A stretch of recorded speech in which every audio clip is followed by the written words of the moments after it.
Hello there, boxing fans around the world. Thank you for joining me once again here on Talk and Fight for another episode of Boxing News today. We're going to get started with a bit of news out of Detroit, where a really good, a couple of good fights took place, actually. Very recently, 2016 Olympian and unbeaten pro lightweight, someone to look forward to.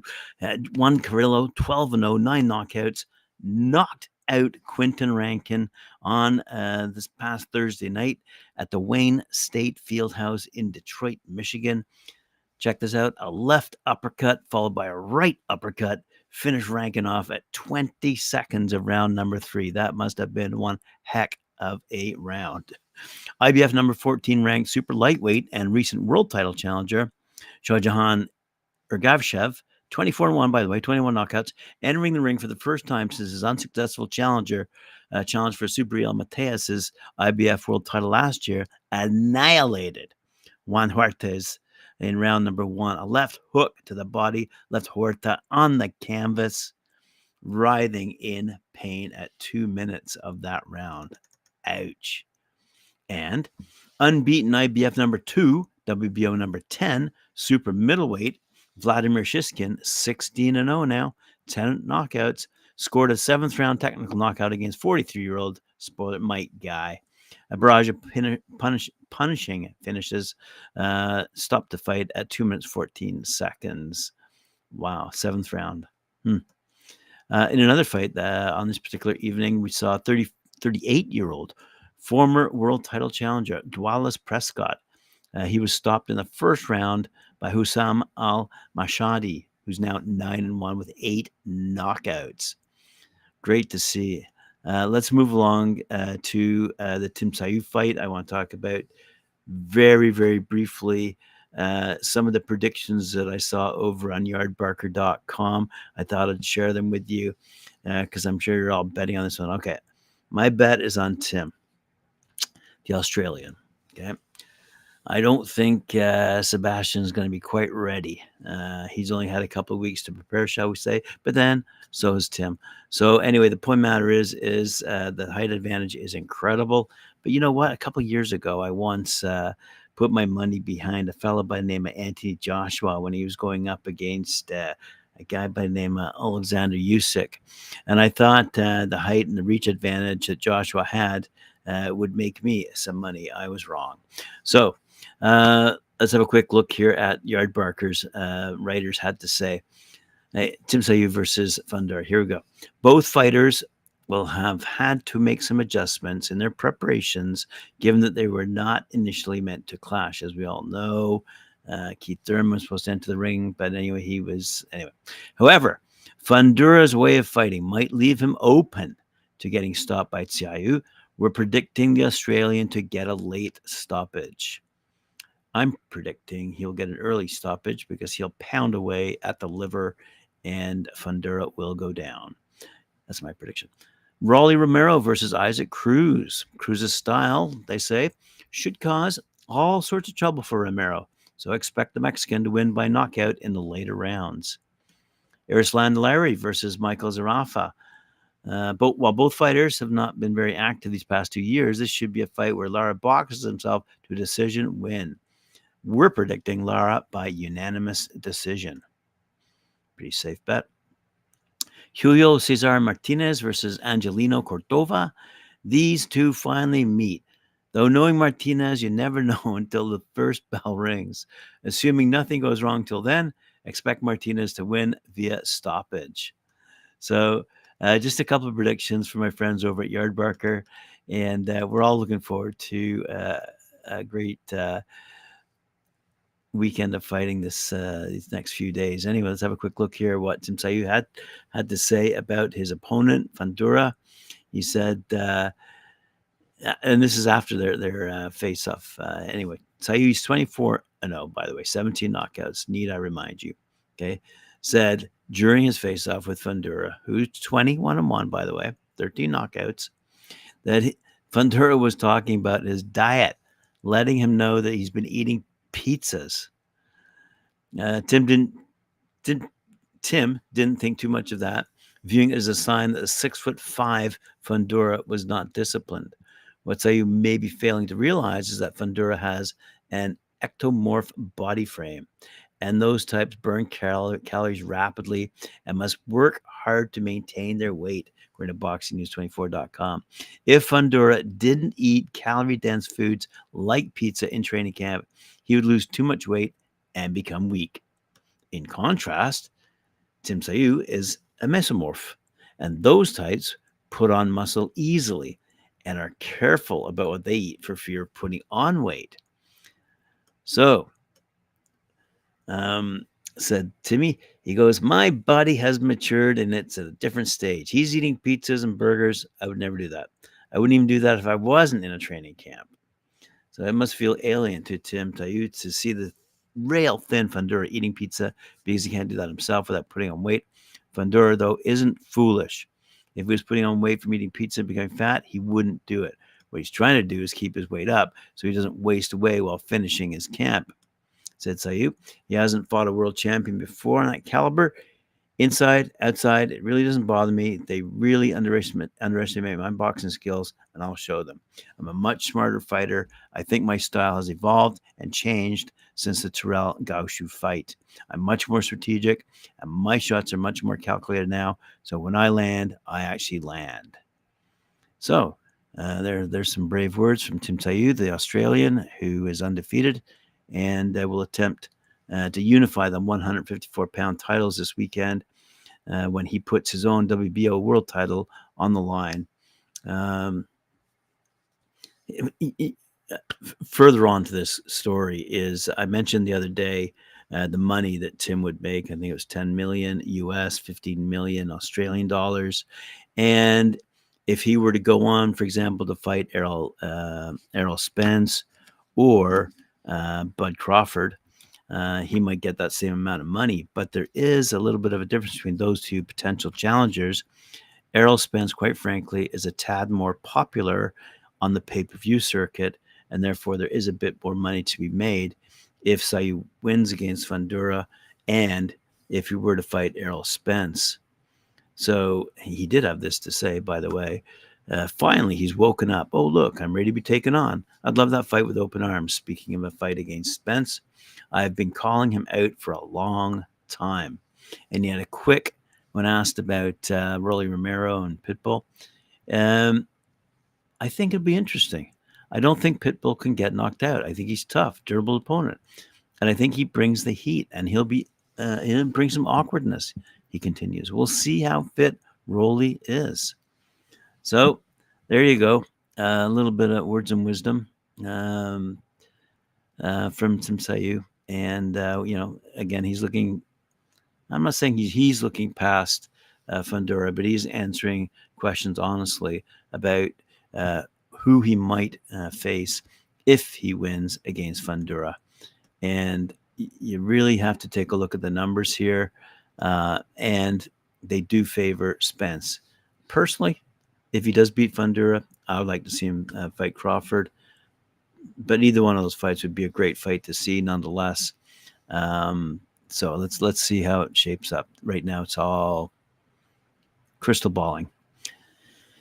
Speaking of great fights upcoming that we're looking forward to very soon, Oscar Valdez main event versus Liam Wilson. We spoke about it the other day, but the co-feature is the one I'm looking forward to. Sinisa Estrada versus Yokasta Valley. Great weigh-in, great photos circulating across the internet. This is taking place at the Desert Diamond Arena over in Glendale, Arizona. And let me have one quick look here. It is a stack card. I mean, you got to admit it is a stack card.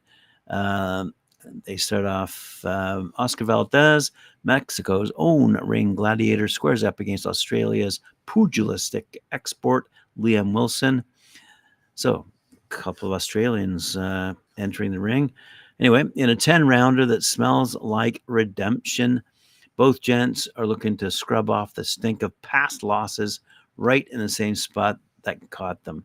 It's like a homecoming, but with more punches and less nostalgia. Say my boys over at boxingnews24.com. Then, in a clash that's got the boxing world's ears perked, as I said, Sinisa Estrada and Yokasta Valley are going to duke it out for the undisputed minimum weight title. Yes, you heard it. they call it a tiara because when this is over, we'll have a queen reigning supreme. The chatter's been flying, and now it's time to let the gloves do the talking in a 12-round dance for sure. Bob Arum, by the way, the big cheese over Top Rank, promises an electrifying night for the diehards in Arizona, with Valdez throwing down with Wilson and the Estrada Yali bout that could light up the main event marquee on its own. It's clear there's no love lost and a ton of action again, without a doubt. It's going to be a great night for boxing fans in Arizona. Over in England, they're looking forward to Fabio Wardley going toe-to-toe against Fraser Clarke. In this particular one, I'm picking Fraser Clarke. Anyway, they're ready to do battle in a long overdue heavyweight showdown dubbed Bad Blood, with the British and Commonwealth titles on the line. This is a much anticipated domestic fight, long in the making, with Wardley having been ordered by the British Boxing Board of Control, the BBBOC, to make the mandatory defense of the British title he's held since November 2022, before Clarke was controversially pulled out of the purse bid at late notice, sparking huge disappointment. Promoter Ben Shalom over at Boxer, that's BOXXER, insisted that he wanted the 2020 Olympic bronze medalist to get in at least one 10-rounder before making the step up to a full 12 against Wardley, having only competed in 6 and 8-rounders as a professional up until then, going past the second round just once. Clarke went on to outpoint heavyweight veteran Marius Wack in his first 10-rounder York Hall last summer, 3 months later, forcing the retirement of Dave Allen after 6 rounds, despite being deducted points for repeated low blows. I'm sure he's got that under control now. Now he gets his shot at fellow undefeated heavyweight Wardley, the British and WBA Continental Heavyweight Champ, who also picked up the Commonwealth and WBO European belts, with a 7th round stoppage of another arch rival in David Adelai as the co-main event on the Tyson Fury Francis Ngannou undercard that was held over in Saudi Arabia in October. The Dillian White managed Ipswich favorite is 17-0 with 16 knockouts at 29, with Clarke and his 8-0, 6 knockouts career owing to his lengthy amateur career, by the way, and only turning pro in December of 2021. So there you go. Wardley versus Clarke. It's taking place on Easter Sunday, March 31st at the O2 Arena in London. And the undercard, by the way, is due to start around 6 o'clock British Standard Time. Main event, 10:30 p.m. for all you UK fans listening in right now. On the undercard, Clarke's fellow Tokyo 2020 Olympic medalist Ben Whittaker returns to the ring against Leon Willings, and one of my favorites, Florian Marcoux, meets Chris Congo, and these guys have been trading words in a potentially explosive welterweight showdown, without a doubt. And we also get to see Callum Simpson, mandatory challenger for Zach Chelly's British super middleweight title. He's going to battle Tanzania's Dula Mababi, and English cruiserweight champ Vidal Riley meets Michael Lawal, who lost the British belt to Isaac Chamberlain back in October. So let's turn our attention to Ben Whittaker, because at the presser that he was holding, and I love Ben Whittaker, he does a bit of showboating without a doubt, but even when we first launched this channel, we were talking about Ben Whittaker at the Olympics quite a few years ago. And his dad, I hope he's still listening, was a huge fan of Talkin Fight when we first got launched and helped spread the word across England. Anyway, at the presser, a young man jumps up and challenges Ben Whittaker to a fight. So who was this mystery man? The man was Ezra Aranika, an unbeaten prospect from Nigeria who's based in Sale. Aranika is unbeaten in 12 pro fights, 10 of which he's won by knockout. So he was itching to get heard, I suppose, and stood up, interrupted the press conference. I think it was pretty funny because I think Ben Whittaker's response was pretty short, something like who are you? It was a pretty funny. Okay, not funny, because it's rude to interrupt, but Anyway, Aranika wants the next shot at Ben Whittaker, but Leon Willings, he's the guy who's going to enter the ring. He's a young boxer from Cheshire, the next man trying to solve the puzzle Whittaker presents. And anyway, as I said, they fight on that undercard of the Wardley Fraser Clarke battle. And Whittaker said with a smile, anyway, after being interrupted, Leon's the bounty hunter. I've got a big bounty on my head. Maybe he does. Maybe he doesn't. But he's certainly entertaining, without a doubt. Speaking of entertainment, I see an awful lot of words of war thrown across the internet with respect to this big Mike Tyson and Jake Paul fight, and whether or not it's going to get licensed, and whether or not it's going to be a professional fight or an exhibition match. And right now, at this particular moment in time, both fighters want it to be a professional fight, but there have been rumors and some reports that there will be some pre-fight testing, and it's going to be quite stringent, involving especially Mike Tyson at his age, although he's fit as a fiddle and certainly looks to be in great shape to take on Jake Paul and knock him out. But anyway, he will have to take and pass an EEG and an EKG. And for those of you who are on in age, you'll certainly be familiar with those two tests in order to be cleared to fight. So Tyson, as we know, he's 58 this June, and it's not certain that if Iron Mike could in fact pass these tests, given his age. In addition, further tests could be called for if the expert at the Texas licensing department are not 100% happy and fully satisfied. Of course, with a fight of this magnitude, set to be watched by millions, without a doubt, millions, the last thing anybody wants to see is Tyson get badly hurt or injured, or conversely, Iron Mike knock out Jake Paul. I'm sure everybody'd like to see that. Okay, maybe not Jake Paul's fans. Maybe the fight will fail to happen after all. We'll all have to wait and see how Tyson fares in the tests when they happen, if they happen. And that has yet to be confirmed by Texas. So we don't really know. This is all verbiage. It's flying back and forth. And let's start off or end off by starting off with some good news to end the show. Golden Boy Promotions, who's in the thick of things in the West Coast of America, have announced a special partnership with Hollywood Park, and that, you might recall, is the park that holds the YouTube theater. And they're going to commence with a clash between cruiserweight title holder Arsene Goulamirian and Gilberto Zurdo Ramirez. And that's an upcoming clash, and that's going to start off a year of boxing entertainment for boxing fans in Los Angeles. It's a multi-year, multi-event agreement, and it solidifies Golden Boy's commitment, to be blunt, to bringing local and international boxing stars and events to the heart of Los Angeles, without a doubt. Let's have a quick read here, straight from the press conference press release. Adolfo Romero, the vice president of programming and booking at YouTube Theater at Hollywood Park, said, YouTube Theater is the first Los Angeles venue to ink a multi-year agreement with a boxing promoter, showcasing our commitment to this sport and leveraging our year-round events at SoFi Stadium, huge, and across Hollywood Park to continue our diverse programming strategy. And I hope that spreads around the world. I've been talking about this quite often. Other than women's boxing, my favorite ride is to talk about international boxing. It is an international sport. It isn't just a sport that is held in either America or the United Kingdom.